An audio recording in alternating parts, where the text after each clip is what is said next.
बच्चों, आप सभी का हमारे YouTube चैनल पे एक बार फिर से स्वागत है। तो जैसा कि हम लोग आपका क्या पढ़ रहे हैं, हम आपको पढ़ा रहे हैं क्लास 10th का जो मैथ का बुक है, उसमें पहला चैप्टर जिसका नाम क्या है, वास्तविक संख्या है या फिर बोले तो रियल नंबर। ठीक है, उसको हम लोग पढ़ रहे हैं। तो उसमें अभी तक हम लोग ने एक्सरसाइज 1.1 में क्वेश्चन नंबर 3 तक कर चुके हैं, जो कि अगर आप ये हमारा पिछले वीडियो नहीं देखेंगे तो प्लीज आप उसको देख कर आइए, तो इसके बाद आप ये देखेंगे तो ज्यादा अच्छा रहेगा। ठीक है, तो चलिए इसमें है, इसी क्रम में अब हम लोग आगे बढ़ते हैं बिना टाइम आपका वेस्ट किए भी। मैं जानता हूं इस समय क्या है, आपका टाइम हमेशा कीमती ही होता है। ठीक है, तो इसी क्रम में हम लोग बढ़ते हैं क्वेश्चन नंबर 4 पर। ठीक है, तो देखिए क्वेश्चन नंबर 4 क्या है, आपके सामने क्या लिखा हुआ है। तो ये क्या लिखा हुआ है एचसीएफ ऑफ कितना 306,657, यानी कि जो एचसीएफ है 306 और 657 का, वो कितना है, तो वो दे दिया है 9 दे दिया है। ठीक है, और जो तो आपको इसके हेल्प से क्या फाइंड करना है, क्या निकालना है, तो इसी के हेल्प से आपको इन दोनों नंबर का क्या निकालना है, एलसीएम निकालना है। ठीक है, फिर से एक बार अच्छा समझाते हैं एक बार और। आपको किया क्या है, क्वेश्चन में एचसीएफ दे दिया है, किसका किसका, ये दोनों नंबर का एचसीएफ दे दिया है। ठीक है, यानी 306 और 657, इसका आपको एचसीएफ दे दिया है, कितना दे दिया है, 9 दे दिया है। ठीक है, तो अब आपको इसके हेल्प से, इतने इंफॉर्मेशन के हेल्प से आपको निकालना क्या है, एलसीएम निकालना है इन्हीं दोनों नंबर का। ठीक, इन्हीं दोनों नंबर का क्या निकालना है आपको, एलसीएम निकालना है। ठीक है, चलिए देखते हैं ये कैसे क्वेश्चन होता है। तो आपको मैंने क्या एक फॉर्मूला बताया होगा इसके पहले वाले लेक्चर में, वो फॉर्मूला क्या था उसको थोड़ा लिखते हैं, तो उसी फॉर्मूले से ये क्वेश्चन लगेगा। देखिए फॉर्मूला क्या था आपका, तो जो आपका फॉर्मूला था, ठीक है, एक मिनट थोड़ा सा इसको हल्का सा पतला लिखता हूं, नहीं तो ये नीचे आपको बाद में दिखेगा नहीं। ये मार्कर भी थोड़ा सा ज्यादा ही मोटा चल रहा है। चलिए, तो देखिए फॉर्मूला क्या था आपका, तो फॉर्मूला क्या था आपका, दो नंबर का जो मल्टीप्लीकेशन होता है वो एचसीएफ और एलसीएम के क्या होता है, दो नंबर का मल्टीप्लीकेशन एचसीएफ और एलसीएम के मल्टीप्लीकेशन के इक्वल होता है। ये था आपका क्या, फॉर्मूला। ठीक है, क्या था, फॉर्मूला। ठीक, तो ये था आपका फॉर्मूला। ठीक है, तो अब इसी फॉर्मूला के हेल्प से हम लोग क्या करेंगे, एलसीएम निकालेंगे किस नंबर का, तो 306 और ये 657 का। ठीक है, तो चलिए देखते हैं। तो इस फॉर्मूला में ए क्या होता है, तो ए होता है आपका पहला नंबर, बी क्या होता है आपका सेकंड नंबर, एचसीएफ आप जानते ही हैं, एलसीएम आप जानते हैं। तो सिंपल सा ये जो वैल्यू है इसको इसमें पुट करिए और पुट कर यहां से क्या फाइंड कर लीजिए, एलसीएम। तो चलिए आइए देखते हैं। तो देखिए यहाँ ए कितना है, यहाँ ए कितना है, पहला नंबर यानी 306। ठीक है, और बी कितना है, तो बी आपका कितना है, सेकंड नंबर यानी कितना, 657। ठीक है, और एचसीएफ कितना दे दिया है आपको क्वेश्चन में, कितना एचसीएफ दे दिया है, देखिए एचसीएफ ऑफ कितना, इन दोनों नंबर का कितना दे दिया है, 9, यानी कि एचसीएफ कितना है, 9। और आपको निकालना क्या है, एलसीएम निकालना है। ठीक है, एलसीएम क्या करना है आपको, निकालना है। तो चलिए ये जो वैल्यू दिया है इसको इसमें पुट करते हैं और एलसीएम को निकालते हैं। चलिए ए यानी 306, ठीक, मल्टीप्लीकेशन बी यानी 657 और इज इक्वल टू एचसीएफ कितना दिया है, 9 और इंटू एलसीएम। ठीक, एलसीएम पता नहीं है तो उसको वैसे ही लिख देंगे। ठीक है, तो चलिए आइए देखते हैं। अब इसका मल्टीप्लिकेशन मत करिए, पहले ये मल्टीप्लाई में है 9, इधर आएगा तो किसमें हो जाएगा, अपान में, इसमें हो जाएगा अपान में। ठीक है, तो चलिए ये इधर आएगा तो ये हो जाएगा 9 और इधर कौन बच जाएगा, बस जब ये 9 इधर अपान में आ गया तो अब कौन बचेगा, एलसीएम। ठीक है, तो एक बार बच्चों मैं चेक कर लेता हूं कि ये दिख रहा है कि नहीं। ठीक है, नीचे थोड़ा और दिख पाएगा कि नहीं, चलिए चलिए, तो मुझे लग रहा है दिख रहा है। ठीक है, अब देखिए यहाँ काटिए इसको, 306 को 9 के टेबल से काटिए तो कितने बार में कटेगा, 9 3 जा 9 27, 3 6 यानी 4 बार में, यानी 34 हो जाएगा। ठीक है, और यानी अब इधर कितना बच गया, ऊपर कितना बच गया, 34 मल्टीप्लीकेशन कितना 657, ठीक है, और इज इक्वल टू एलसीएम, ठीक है। चलिए इसका इसमें मल्टीप्लाई करते हैं तो आंसर आ जाएगा, ठीक है। चलिए देखते हैं 657 का मल्टीप्लाई करते हैं 34 से, तो 4 7 28 का 8 हासिल लगा 2, 4 पंजे 20, 2 22 का 2 हासिल लगा 2, 4 6 24, 2 26, ठीक है। 3 7 21 का 1 हासिल लगा 2, 3 5 15, 2 17 का 7 हासिल लगा 1, 3 6 18, 1 19, 8 3 7 6 13 का 3 हासिल लगा 1, 9 2 11, 1 12 का 2 हासिल लगा 1, यानी 2, यानी कि कितना आ गया एलसीएम, ये आपका निकल कर कितना आ गया, इसको मल्टीप्लाई करेंगे तो कितना आ गया 22,000 कितना 338, और यही क्या आ गया आपका आंसर, ठीक है भाई बच्चों। एक बार फिर से एक बार हल्का सा रिवीजन करा देता हूं। करना क्या था आपको कि इस क्वेश्चन में आपको एचसीएफ दे दिया था, कितना दे दिया था इक्वल टू 9, ठीक है, और एलसीएम क्या करना था आपको इसके हेल्प से फाइंड करना। तो हम लोग एक फॉर्मूला जानते हैं, ये फॉर्मूला आपको बताया पीछे भी, तो हमने कुछ नहीं किया, ये सारे वैल्यू को इसमें रखा और इसके हेल्प से क्या किया, सारा आपका एलसीएम निकाल लिया, ठीक है। ये बच्चों आइए सर आइए। हेलो बच्चों, नमस्कार। तो जैसा कि आप लोग देख ही रहे हैं कि अभिषेक सर आप लोगों के लिए कितने देर रात को भी मेहनत कर रहे हैं। रात का काफी लेट हो चुका है और हम लोग का वीडियो शायद इसीलिए थोड़ा सा लेट हो जा रहा है कि मौसम भैया किसी के हाथ में नहीं है, बहुत ज्यादा बारिश हो रही थी और साथ ही साथ में लाइट भी नहीं थी, जिसके कारण हमारा भी वीडियो, सम्रान सर का वीडियो और अभिषेक सर का वीडियो, तीनों लोग का वीडियो थोड़ा लेट हो चुका है। इसके लिए हम लोग आपसे हाथ जोड़कर क्षमा चाहेंगे। और बाकी आप लोगों के लिए इतना सर, आप क्या पढ़ा रहे हैं, वास्तविक संख्या और रियल नंबर, तो रियल वाले गुरुजी रियल नंबर पढ़ा रहे हैं, तो आप लोग इनको अपनी तरफ से पूरा सपोर्ट प्रदान करिए, हम यही चाहेंगे। बाकी आप लोग का टाइम वेस्ट ना करते हुए आप लोग पढ़िए। सर प्रणाम। Thank you sir, thank you. तो चलो बच्चों देखता हूं अपना नेक्स्ट क्वेश्चन, इसको आप 1 मिनट के लिए मतलब 1 सेकंड में एक शॉट लीजिए प्लीज। तो चलिए बच्चों नेक्स्ट क्वेश्चन देखता हूं, ठीक है। तो चलो बच्चों देखते हैं अब हम लोग नेक्स्ट क्वेश्चन, क्वेश्चन नंबर कौन सा आपका 5, ठीक है। तो देखिए इसको पढ़ते हैं, ये क्या है आपके सामने लिखा हुआ, जांच कीजिए कि क्या किसी प्राकृत संख्या n के लिए संख्या 6 के पावर n अंक 0 पर समाप्त हो सकती है। यानी आपको बताना है कि मान लीजिए कोई संख्या है, वो संख्या क्या है आपका n, वो संख्या क्या है n, और कैसा नंबर है प्राकृतिक संख्या, यानी कि क्या नेचुरल नंबर, ठीक है, यानी कि क्या नेचुरल नंबर। तो आपको बताना है कि मान लीजिए अगर n आपका नेचुरल नंबर है तो कोई नंबर मान लीजिए 6 के पावर n है, तो क्या ये जो 6 के पावर n है कभी भी क्या 0 पर समाप्त हो सकती है। यानी फिर से सुनिए, क्या ये जो नंबर मान लीजिए कोई 6 के पावर n है, तो क्या ये 6 के पावर n आपका 0 पर समाप्त हो सकती है या नहीं है, यही आपको क्या करना है बताना है, ये हमको क्या करना है चेक करना है, यानी कि जांच करना है। तो चलिए आइए देखते हैं कि क्या 6 के पावर n कभी भी 0 पर समाप्त हो सकता है कि नहीं। तो आइए चेक करके देखते हैं। तो देखिए n क्या है, क्वेश्चन में क्या बोला कि n नेचुरल नंबर है, यानी कि n का वैल्यू क्या क्या हो सकता है, नेचुरल नंबर आपको बताया था n की क्या होता है 1 से लेकर, यानी कि n का वैल्यू 1 हो सकता है, 2 3 4 5 ऐसे डॉट डॉट बहुत सारे नंबर, ठीक है। तो n का वैल्यू ये हो सकता है। तो चलिए इसमें सबसे पहले 6 के पावर n है, तो इसमें मैं करता हूं क्या हूं कि n इज इक्वल टू 1 रखता हूं सबसे पहले, n इज इक्वल टू कितना 1 के लिए। तो देखिए n इज इक्वल टू 1 के लिए 6 के पावर कितना हो जाएगा 1, और 6 पावर 1 का मतलब क्या 6 ही होगा, ठीक। अब किसके लिए लेते हैं एक बार चेक करते हैं, n इज इक्वल टू कितना 2 के लिए, n इज इक्वल टू कितना 2 के लिए, ठीक है।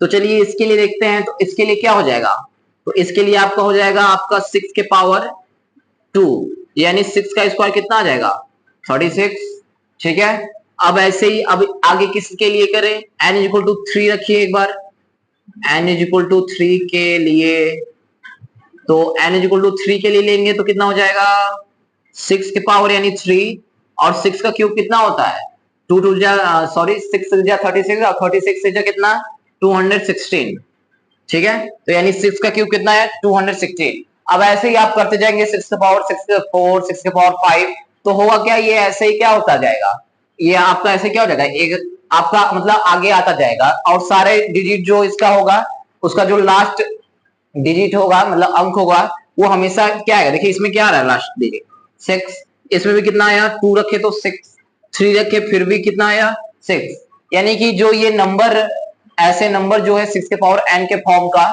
वो हमेशा किस पे समाप्त होगा? ऑलवेज किस पे समाप्त होगा? 6 पर ही समाप्त होगा। कभी भी ये क्या हो सकता है? 0 पे समाप्त नहीं हो सकता है। अतः यहाँ पर आप लिख दीजिएगा, अतः ये जो 6 के पावर n है वो कभी भी क्या, मतलब 0 पर समाप्त नहीं हो सकता। क्यों नहीं हो सकता? क्योंकि आपको यहाँ पे देखिए सामने रखकर दिखा भी दिए कि ये किस पे एंड हो रहा है, हमेशा किस पे एंड हो रहा है? 6 पर। तो यहाँ लिख लीजिए, यहाँ जगह नहीं है, यहाँ पे आप देख लीजिए, अतः लास्ट में लिख दीजिएगा, अतः 6 के पावर n कभी भी 0 पर समाप्त नहीं हो सकती है, 0 पर समाप्त नहीं हो सकती है, नहीं हो सकती है। ठीक है, ठीक, बस यही हो गया आपका आंसर जो भी। ठीक है बच्चों, तो आप इसका स्क्रीनशॉट लीजिए एक सेकंड के लिए। तो चलिए बच्चों देखते हैं अपना क्वेश्चन नंबर नेक्स्ट, जो कि क्या है? क्वेश्चन नंबर नेक्स्ट क्या है आपका? Question number 6। ठीक है, तो पढ़ते हैं इसको, क्या लिखा हुआ है। तो लिखा है, व्याख्या कीजिए कि 7 गुणे 11 गुणे 13 प्लस 13 और 7 multiply 6 multiply 5 multiply 4 multiply 3 multiply 2 multiply 1 plus 5 कैसी संख्या है? भाज्य संख्या है। और क्यों है ये भी आपको क्या करना है? रीजन भी बताना है। ठीक है, तो आइए देखते हैं कि आखिर में ये क्या, मतलब ये जो नंबर है, ये आपका ये आपका इतना और पूरा ये यहां से लेकर यहां तक, ये दोनों नंबर आखिर में भाज्य संख्याएं क्यों है, ये आपको बताना है। ठीक है, चेक करना है। ठीक है, तो चलिए आइए चेक करते हैं, यानी कि कंपोजिट नंबर ये क्यों है। तो देखते हैं, चेक करते हैं आखिर में ये क्यों भाज्य संख्याएं हैं। तो देखिए क्या है लिखा हुआ है क्वेश्चन, 7 मल्टीप्लाई 6 मल्टीप्लाई, ओ सॉरी पहले इसको लिखते हैं, ये पहले वाला इसको लिखते हैं, उसके बाद में उसको चेक करेंगे। तो पहला वाला क्वेश्चन इधर देखिए, इधर वाला नंबर क्या है? 7 मल्टीप्लाई 11 मल्टीप्लाई 13 और प्लस 13। ठीक है, ये है आपका क्वेश्चन। तो देखिए इन दोनों, देखिए ये एक टर्म है आपका और ये एक टर्म है, इन दोनों में बताइए कौन कॉमन आपको दिख रहा है? तो इन दोनों में कौन कॉमन दिख रहा है? 13। कौन दिख रहा है? 13। ठीक है, तो अब इसमें कॉमन लेंगे तो कितना हो जाएगा? 11 7 जा कितना हो जाएगा, यानी क्या बचेगा? 7 बचेगा और 11 बचेगा। और इसमें से 13 को कॉमन ले लेंगे, 13 को, तो कौन बचेगा? 1 बचेगा। ठीक है, तो ये हो गया 13। अब ये कितना होता है? 11 7 जा यानी 11 7 77 और ये 1। ठीक है, इसके बाद 13 और 77 एक कितना होता है? 78, है ना, यानी कितना आ गया? ये 78। ठीक है, तो यानी देखिए आखिर में इस ये जो भी मतलब व्यंजक या फिर जो भी बोले, ये जो नंबर था इसका हम लोग जब फैक्टर किए तो इसके फैक्टर में कितना आया? इसके फैक्टर में कितने नंबर आ रहे हैं? 2 नंबर आ रहे हैं। तो यानी इसीलिए ये क्या, कैसी संख्या है? भाज्य संख्या है। आपको समझ में नहीं आएगा तो एक एग्जांपल समझाता हूँ। देखिए जैसे मान लीजिए कोई भाज्य संख्या, पहले कोई छोटा भाज्य संख्या लीजिए, जैसे मान लीजिए 6 ले लें। ठीक है, इसका फैक्टर करिए तो इसके फैक्टर में कितने लोग आएंगे? 2 3 और 1 भी मान लीजिए, 1 तो सभी में आएगा वैसे। तो देखिए 1 के अलावा कितने लोग आए? 2 आए कि नहीं आए? इसके फैक्टर में 1 के अलावा कितने और नंबर आए? 2 नंबर आए। अच्छा, एक ऐसे अब एक अभाज्य संख्या यानी प्राइम नंबर का लीजिए और उसका फैक्टर करिए, जैसे मान लीजिए 3। तो देखिए 3 में ओनली 3 आएगा और इसके अलावा क्या आएगा? 1। तो यानी कहने का मतलब कि अगर किसी नंबर में ऐसे एक और प्राइम नंबर लीजिए, जैसे मान लीजिए 7 ले लीजिए, 7 का भी क्या हो जाएगा? 7 मल्टीप्लाई 1। ऐसे एक कोई और भाज्य संख्या लीजिए, भाज्य संख्या यानी अब 9 ले ले रहे हैं, तो या फिर 12 ले लीजिए, तो 12 को फैक्टर करिए, कितना हो जाएगा? तो 2 मल्टीप्लाई 3 मल्टीप्लाई 1। ठीक है, तो आप यहाँ पे देख क्या रहे हैं, पहले इस बात को समझिए तो ये वाला भी समझ में आएगा तुरंत। इसका मतलब क्या है? इसका मीनिंग ये है कि जब भी हम लोग क्या कंपोजिट नंबर यानी कि भाज्य संख्या का फैक्टर करते हैं तो उसमें 1 के अलावा कुछ और भी उसके फैक्टर में नंबर आते हैं, लेकिन जब हम लोग प्राइम नंबर का फैक्टर करेंगे तो उसमें ओनली वो वाला नंबर यानी जो नंबर होगा वो आएगा और उसके अलावा 1 आएगा, उसके अलावा कोई और नंबर मतलब नहीं आएगा, यानी कोई दूसरा नंबर नहीं आएगा। या तो जो क्वेश्चन नंबर रहेगा वही आएगा उसके फैक्टर में, या तो 1 आएगा, उसके अलावा कोई नहीं आएगा। बट इसमें देखिए अब भाज्य संख्या में देख रहे हैं मतलब अच्छा ये 6 भी होने को हो जाएगा, तो इसके फैक्टर में क्या है, तो इसके फैक्टर में मतलब जो नंबर है 6 भी आ ही जाएगा, तो 6 तो होगा ही बट, और 1 तो होगा ही, बट इसके अलावा कुछ और नंबर भी इसके फैक्टर में आएंगे, तो इसलिए ये कैसा होगा, भाज्य संख्या। तो इसमें ऐसे, इसमें देखिए इस नंबर को हम लोग किए, इसका एक तरह से फैक्टर ही ना किए, मल्टीप्लाई में किए, तो इसमें देखिए कितने नंबर आ रहे हैं, इसको चाहे तो 1 लिख सकते हैं, तो 1 तो रहेगा ही। इसके अलावा देखिए इसके मतलब फैक्टर में कितने आ रहे हैं, 13 भी आ रहा है, 78 भी आ रहा है। ठीक है, अभी इसका और करेंगे तो कुछ और नंबर भी आ जाएगा, 78 को भी मतलब फैक्टर करेंगे तो कुछ और नंबर भी आएगा। तो इसका मीनिंग क्या है, अतः इसी रीजन से ये जो नंबर, ये जो एक्सप्रेशन व्यंजक दिया था, ये आपका कैसी संख्या है, ये आपकी भाज्य संख्या है। ठीक है, तो बस आपको लिख देना है, बस यहीं पे छोड़ देना है, और यहाँ पे आपको क्या लिख देना है, क्योंकि क्या लिखेंगे रीजन, क्योंकि दिए गए व्यंजक के गुणनखंड में, यानी फैक्टर में, के गुणनखंड में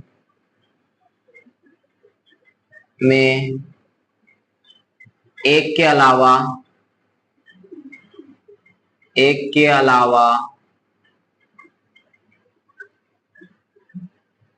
दो, एक के अलावा दो गुणनखंड है, दो खंड वाले अंक हैं। ठीक है, अतः यह क्या है, आपका भाज्य संख्या है, यह भाज्य संख्या है। ठीक है, तो यानी कहने का मतलब है क्योंकि इसका जो हम लोग क्या किया, फैक्टर किए, इसमें एक के अलावा इसके फैक्टर में कितने नंबर आ रहे हैं, दो और नंबर आ रहे हैं, इसलिए ये जो नंबर है ये, या फिर एक्सप्रेशन व्यंजक बोल सकते हैं, ये क्या होगा आपका, क्या होगा आपका भाज्य संख्या, यानी कॉम्पोजिट नंबर होगा। ठीक ऐसे, ठीक इसी प्रकार से आपको एक क्वेश्चन नंबर जो सेकंड है एकदम ठीक इसी प्रकार से ये भी होगा। तो चलिए इसको भी जल्दी से देख लेते हैं। ठीक है, आइए देखते हैं जल्दी से बिना लेट किए। 7 multiply 6 multiply 5, 4 multiply 3 multiply 2 multiply 1 plus कितना दिया है 5। ठीक है, ये यहाँ तक पूरा एक टर्म है, यहाँ तक आपका क्या है, पूरा एक टर्म, और ये एक टर्म, दोनों में से कॉमन लीजिए, क्या कॉमन दिख रहा है, 5 कॉमन दिख रहा है, तो 5 को कॉमन ले लेते हैं, तो अंदर क्या बचेगा, 7 into 6 into 4 into 3 into 2 into 1, और प्लस यहाँ क्या बचेगा 1।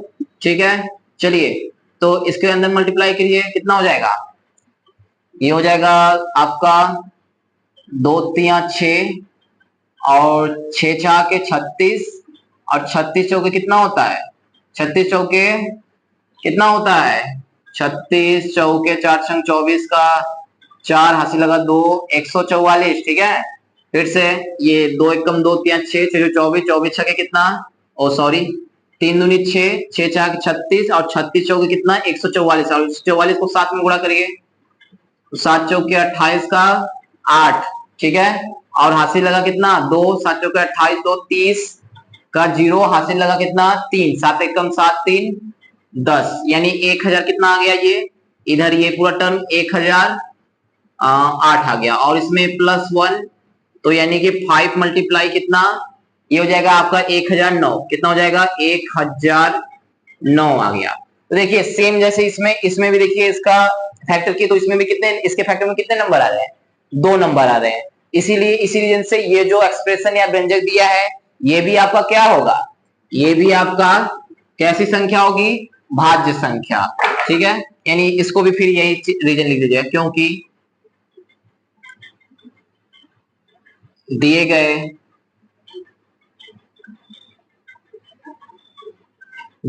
व्यंजक के गुणनखंड में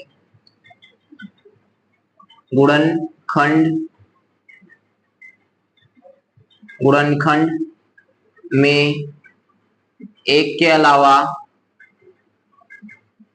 अलावा दो अन्य संख्याएं हैं,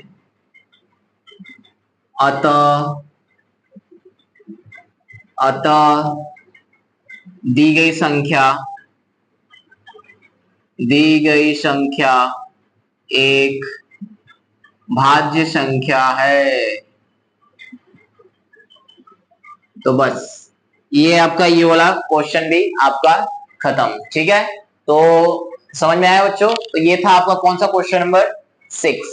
ठीक, तो उम्मीद है आपको ये समझ में आया होगा। स्क्रीनशॉट ले लीजिए आप इसका एक बार। देखते हैं इस एक्सरसाइज का यानी 1.1 का जो क्वेश्चन नंबर आपका लास्ट है, तो वो कौन सा है? Question number 7। ये क्वेश्चन थोड़ा सा बड़ा है तो इसलिए यहाँ पे आपको लिखा नहीं हूं, आपके सामने स्क्रीन पर देखिए, हमारे बगल में स्क्रीन पर दिख रहा होगा। तो क्या है, मैं इसको थोड़ा पढ़ लेते हूँ।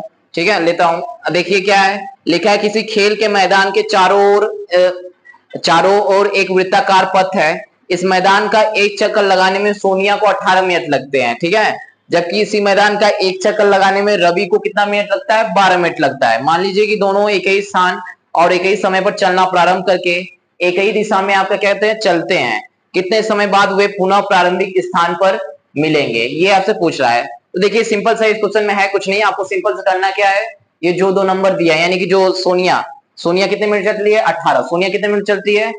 सोनिया कितने मिनट चलती है?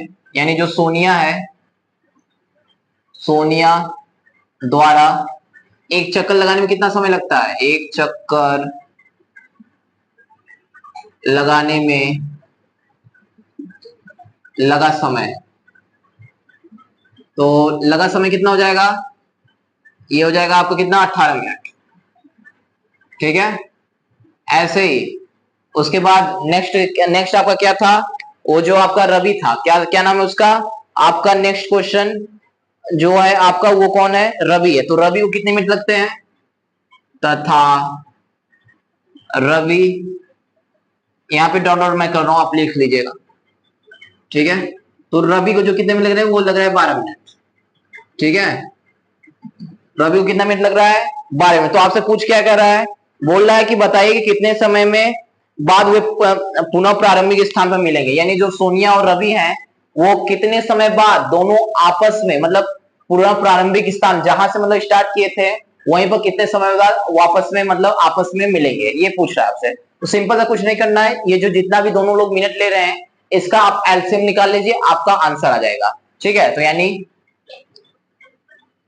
यानी जो समय है वो कितने बजे समय है, तो आप इन दोनों का सिंपल सा क्या कर लीजिए, वो आप एलसीएम ले लीजिए। इन दोनों को क्या कर लीजिए, टेस्टर कहां गया, आप इन दोनों का एलसीएम ले लीजिए, निकल जाएगा। तो देखिए क्या लेते हैं, कितना लिखा है? 18 लिखा है।